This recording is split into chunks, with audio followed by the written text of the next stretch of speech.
দুপুর 2টা, প্রচন্ড রোদে চারপাশ ফেটে যাচ্ছে। ঠিক তখনই চলে গেল কারেন্ট। রোহানের বাবা গরমে অস্থির হয়ে হাত পাখা দিয়ে নিজেকে বাতাস করছেন আর চিৎকার করছেন, ওরে রোহান, দেখ তো চারপাশের আর কার কার কারেন্ট গেছে, নাকি শুধু আমাদেরটাই কাটলো?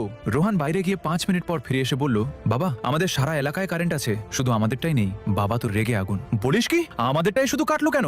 আমি কি বিল দিইনি? রোহান শান্তভাবে বলল, বিল তো দিয়েছিলে বাবা, কিন্তু তোমার মনে আছে গত মাসে তুমি বলেছিলে কারেন্ট গেলে আইপিএস কিনতে অনেক টাকা লাগে, তার চেয়ে এমন কিছু একটা করতে হবে যাতে কারেন্ট গেলেও ঘর ঠান্ডা থাকে। বাবা উৎসাহী হয়ে বললেন, হ্যাঁ মনে আছে, তো তুই কি ব্যবস্থা করলি? রোহানের সেই ব্যবস্থার কথা শোনার আগে ছোট্ট একটা চ্যালেঞ্জ। এই ভয়াবহ গরমে যারা একবার হলেও কারেন্ট যাওয়ার পর বিদ্যুৎ অফিসের গোষ্ঠী উদ্ধার করেছেন, তারা 3 সেকেন্ডের মধ্যে ভিডিওটি লাইক আর চ্যানেলটি সাবস্ক্রাইব করুন, আর কমেন্টে এই মুহূর্তে আপনার এলাকার তাপমাত্রা কত তা লিখে জানান। দেখি কার এলাকায় সবচেয়ে বেশি গরম। রোহান এবার মুচকি হেসে আলমারি থেকে এক বান্ডিল টাকা বের করে বলল, বাবা আমি ভেবে দেখলাম আইপিএস এর চেয়ে গাছ লাগানো ভালো, তাই বিলের সব টাকা দিয়ে আমি 1 ডজন প্লাস্টিকের গাছ কিনে এনেছি, আর ঘরের মেইন সুইচটা বন্ধ করে দিয়েছি যাতে কারেন্ট বিল বেঁচে যায় আর ঘরটাও সবুজ দেখায়। বাবা হাত পাখাটা ফেলে দিয়ে বললেন, ওরে কুলাঙ্গার, প্লাস্টিকের গাছে তো অক্সিজেন হয় না, উল্টো কারেন্ট না থাকলে প্লাস্টিক গলে আমরাই সেদ্ধ হয়ে যাব।